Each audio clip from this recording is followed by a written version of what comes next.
Пілдің тіс пастасы, яғни слоновая зубная паста жасау үшін бізге сутегі асқын тотығы, яғни перекись водорода және калий перманганаты, яғни марганцовка керек. Ең алдымен марганцовканы сумен араластырып аламыз. Келесі кезекте сутегі асқын тотығы, яғни перекись водороданы ыдысқа құйып аламыз. Және ыдыс жуатын гель құямыз. Ал енді калий перманганатын осы ыдысқа құямыз.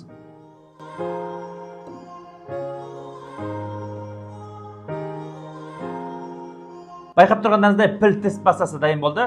Бірақ сіздерде калий перманганаты болмаса, онда оның орнына ашытқыш, яғни дрожж пайдалануға болады. Ал оны қалай жасау керек екенін соңына дейін көріңіздер.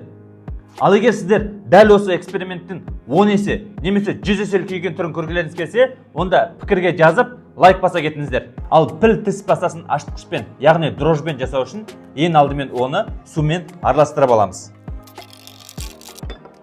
Және ашытқыш сумен реакцияға түсу үшін 10-15 минутқа қойып қоямыз. Жанып тұрған майшамды көмірқышқыл газымен өшіруге болатынын білесіз бе? Ал дәл сол көмірқышқыл газын алу үшін бізге сірке қышқылы мен ас содасы қажет. Ең алдымен ыдысқа сірке қышқылын, яғни уксусты құйып аламыз. Және оның үстінен ас содасын саламыз. Байқап тұрғандарыңыздай қосындымыз реакцияға түсе бастады. Дәл осы ыдыстың ішінде көмірқышқыл газы бар. Дәл осы көмірқышқыл газымен майшамдарды сөндіруге болады.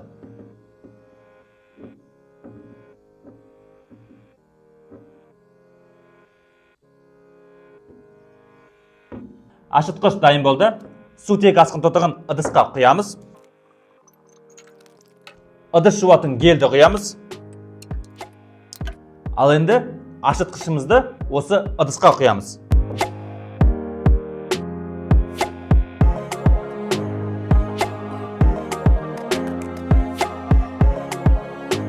Байқап тұрғандарыңыздай калий перманганатын пайдаланғаннан көбірек шықты, бірақ бұл реакция әдемірек болу үшін сутегі асқын тотығын қосқаннан кейін әртүрлі бояуыштар қосуға болады. Қарапайым шарды ас содасы мен сірке қышқылы арқылы үруге болады. Қалай екенін білу үшін соңына дейін көріңіздер. Ең алдымен шардың ішіне ас содасын саламыз. Және ыдысымызға сірке қышқылын құямыз. Шарды ыдыстың үстіне кигіземіз. Және шарды осылай көтереміз.